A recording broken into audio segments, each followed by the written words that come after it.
If you are what you think about, then you have to start getting real careful about what you think about. Now, you have to start this with being cautious about every conversation that you have with your friends, with your relatives, with your mother, with your husband, with your children, that focuses on what's missing in your life.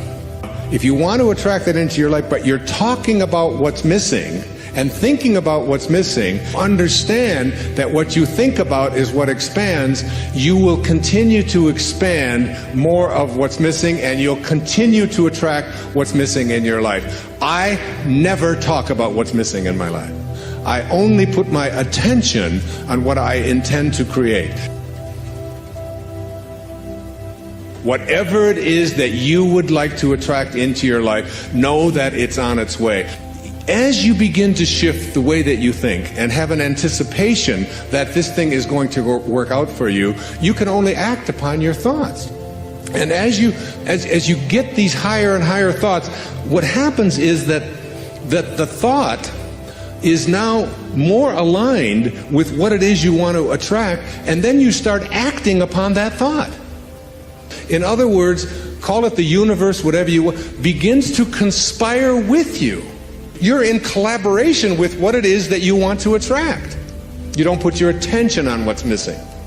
You don't tell other people about what's missing. And you don't tell other people about what you can't do and what isn't working and how terrible the world is.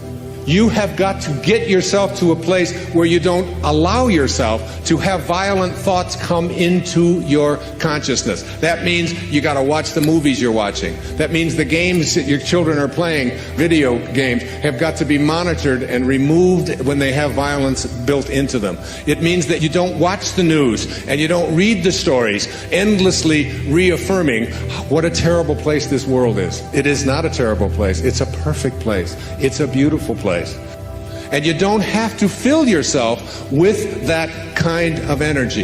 So you don't put your thoughts on what's missing. You don't put your thoughts on what always has been. You don't put your thoughts on what others want for you.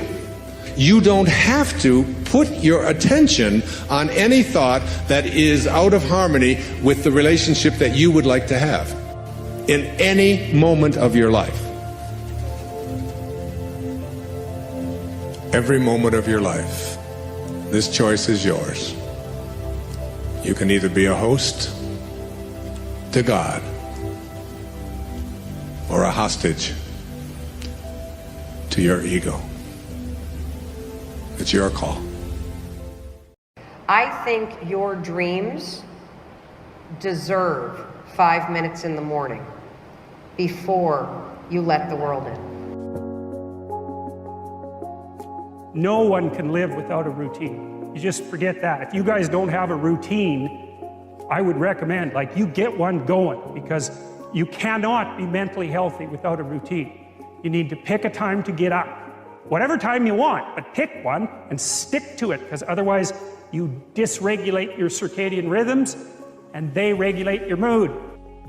When you wake up each day, the first thing to do is not go to the computer. The first thing to do is go exercise, go for a walk, take a long shower. It's to open your body and engage. And in doing that process, whatever it is for you, some people it's a long run, some people it's a longer shower, some people it's a walk around the neighborhood. When you're doing that, here's what I want you to ask yourself. A couple of simple questions. First, I want you to ask yourself, what am I excited about today? When I wake up in the morning, I spend the first 10 minutes just thanking Him. I don't even address any problems and stuff I got. I'm just grateful that I'm up for this. And I think every little thing. And I'll spend 10 minutes. And it makes your day start such a wonderful way to realize that you woke up, you're here. You have a gratitude meditation. Wake up in the morning, shower, go to a quiet place in your home or apartment, sit down for 5 minutes, close your eyes. You could do a couple of breathing exercises, or maybe just take a few deep breaths to relax yourself. And then start having that conversation with yourself. I want you to begin your day with enthusiasm. Optimism is the magical formula that creates greater happiness in our lives. To have something to look forward to.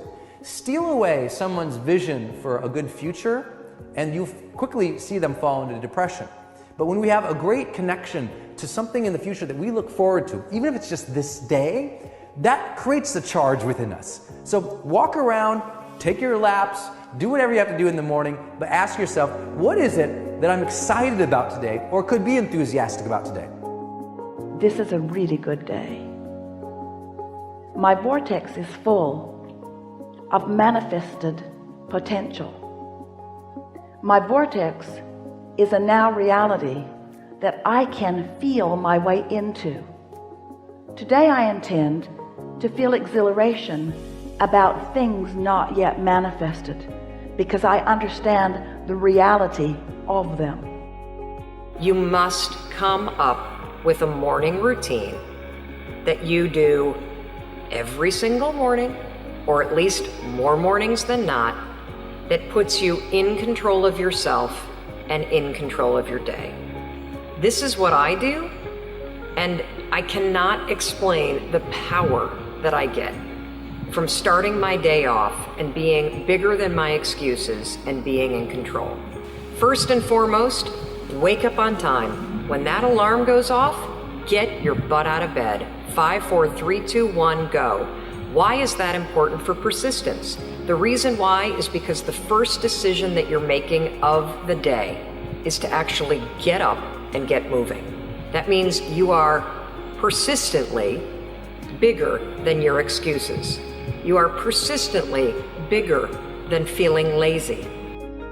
Don't carry negative baggage from yesterday into today. You won't live a victorious life if you're always reliving what didn't work out, who hurt you, the mistakes you've made. The reason it's called the past